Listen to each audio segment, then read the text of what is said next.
Yo, yo, what up, what up, what up? It's your boy Dick is Biggest, man. Round two. Second video. This shit is actually kind of fun, man.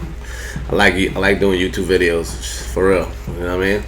Just got a little practice and, get better at this shit. Yeah, I got a story, man. I got a crazy ass story. This story took place like in 2003, I believe, and shit. I was pretty much like, I was cutting hair. I've been cutting hair since I was since probably like 98 I started, and then professionally like the end of 1999, the beginning of 2000, and I worked at Legends Barbershop, world renowned, you know what I mean? Miracle Mile, fucking LA, everybody's come through there, from actors, rappers, homies, fucking people that, did big things and shit. But I got a story about this dude, Zang. This motherfucker was like, it's a white dude. He was like a rapper, like a battle rapper and shit, you know what I mean? Like this fool, fool dropped down and started rapping. Yo, fool, hey dog, whatever, you know what I'm saying? Like started barring up and shit. And he was like kind of excessive with it, you know what I mean? He was kind of off, but, he was cool. We let that fool, we let him come through and chill and shit, whatever. So he lived around the way. Like we was on Wilshire and La Brea. That's where the shop was at, right? So everybody at Legends, by the way, they're my brothers and shit. It's like we still keep in contact, you know what I'm saying? I see them all the time. So this one fool, this is a white dude, starts coming around, you know what I mean? Starts, he says he raps and shit, whatever. All right, cool. He starts hanging out at the barbershop. But he's a little aggressive, you know what I'm saying? Like, if you said you rap, he'll come and start trying to fucking battle you and shit, you know what I'm saying? Yo, I got bars, all that bullshit, you know what I'm saying? So, which, I love hip-hop, but goddamn, chill out. Fucking, we just chilling right now, you know what I mean? So, anyway, so he became, like, a person that, hangs out at the barbershop and shit, you know what I mean? We call them, like, the mascots, motherfuckers come through, they don't got a job and shit. Come through, these motherfuckers start smoking, kicking it, and they just be, sometimes they might help clean up, or, they just kicking it, drinking, or whatever, so we call them the mascots and shit. So basically Zang, he kind of became cool, right?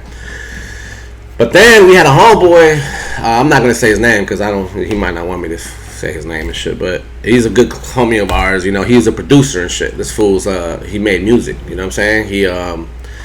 He made beats for like all kinds of rap groups. He was a musician. He could play like every instrument. He was a talented dude, real funny dude. He's a homie and shit. I'm not gonna say his name though, but he's the homie for life. So anyway, so this fool Zang started coming around and shit, and then this fool was like, "Hey man, I need you to make me a beat," and then my boy was like, "Alright man, just give me a sec," like he was kind of putting him on the back burner and shit type shit, you know what I mean? So this fool come in all the time like, "Yo man, I need a beat, man." And then all to say is like, this one dude Zang, he actually was pretty dope. He actually was a pretty dope. He was actually a pretty dope rapper and shit. He was pretty dope, but he was just this fool would trip, So this fool had the voices and shit. But anyway, so then Zang would be up like, "Yo, like, I need a beat." Tell the homie was a barber at the time too, because he like musicians back then, they'll sell some beats, but get some money, and then they had to work shit out. So he was just putting this fool on ice, like he would never give him a beat, and then he'd be like, "Yo man, when can I come record?" And then the homie would tell me like, "Man, I don't know if I want that fool in my house." This fool, like, he lived in Silver Lake at the time, like Echo Park and shit. And he was like, "Yo, I don't know if he want this fool in my house, and this fool's kind of tripping and shit, da da da." Anyways, one day, like after he never made a beat with him. They never made music and shit. You know what I'm saying? So one day, this fool was by the shop, and then he was like, there was like a notary like right next to the barbershop. You know what I mean? And they did notaries right there, like signed like legal paperwork and all that shit, right? So then there was like an American flag outside the notary spot, right? So then one day we seen this fool Zang and shit. This fool was like fucking, he like was next to the notary. He had wrapped himself around like the American flag. There was an American flag. He like wrapped himself around the shit, you know. And we're like, what the fuck? And then yeah, we were like tripping, like, what the fuck's this fool doing, you know? And then we looked in his mouth, and this fool had like, he had like ate some fucking mud, you know, like he had mud in his mouth, and we're like, yo, what the fuck? And he was like, oh, yo, what's up, dog? And then like we're like, yo, this fool's weirdo, you know, he's tripping, you know. So we're like, all right, whatever. So we just got on about our business, and then he went somewhere else, went home, whatever, because I think he lived close by the shop. So anyways, we're like, yo, that was crazy, you know what I'm saying? We was kind of like, what the fuck was that? Whatever. So come the next day, we were all chilling. It was me, my boy Q, the other homie, the producer homie, and I don't know who else was there. I think it was just us three and shit. I think so. So basically, fucking, so then Zang, this fool, walked in, right? And the homie was sitting down. I was doing a haircut. And then this fool like walked up and was like, hey dog, what's up, man? I told you my homie's Eazy-E. And then bombed on the homie. Boom, hit that fool. Bow. You know what I'm saying? And we're like, what the fuck? So like, I was cutting hair, and then the homie Q was right there. So then like, I was like, oh shit. So like, there was like a stool right next to me. So that my first reaction was like to pick up the stool. I picked up the stool and I fucking threw it on him, right? And then the homie Q, he dropped his clippers, and then we started approaching this fool, you know? Started approaching this fool, like, what the fuck you doing? And then the homie was like, oh man, what the fuck? So then we all got up, and then we started approaching this fool, and then the homie Q is funny. This fool, like did a scene of Coming to America where you unscrew the fucking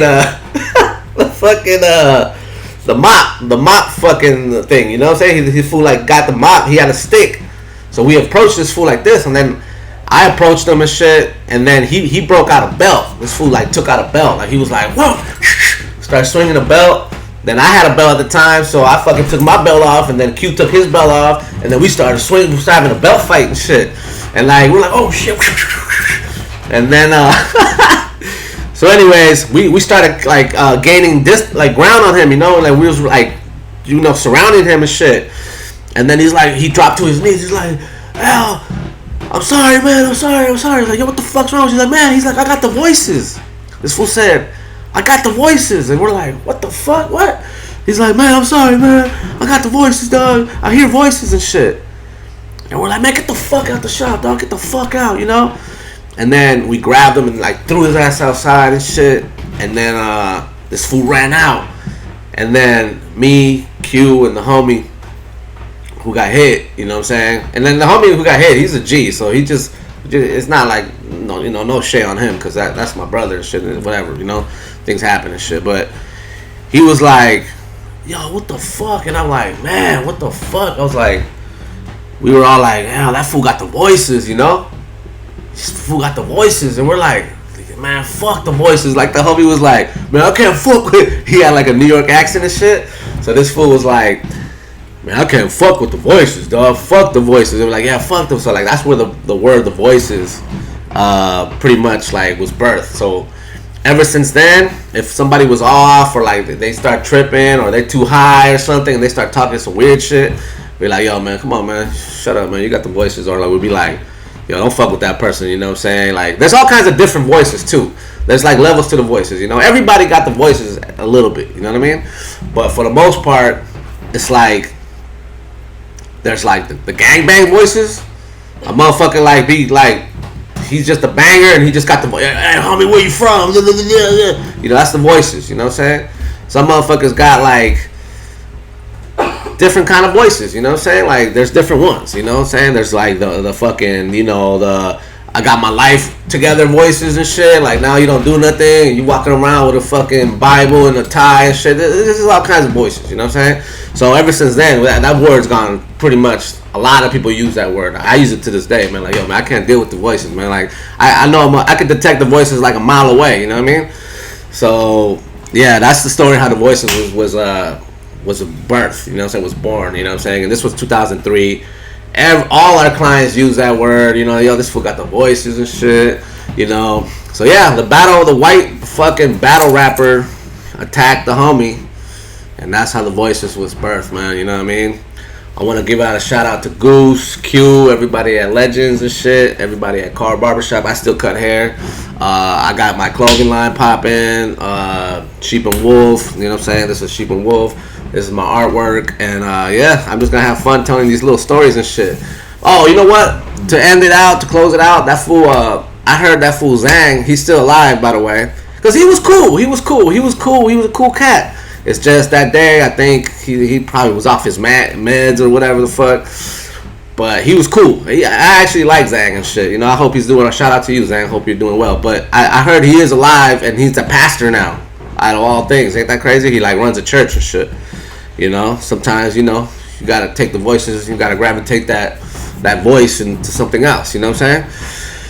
But that's your boy Niggas Biggest. That's my story. You know what I'm saying? Shout out to everybody who was involved in that story. And I'm not going to say the homie's name because he might get mad at me. But I don't want that fool to get mad because I got mad love for him and shit. That's the homie. Shout out to Q. Shout out to Goose. And then we're going to keep it popping with these stories, baby. All right, man. Your boy Niggas Biggest signing out.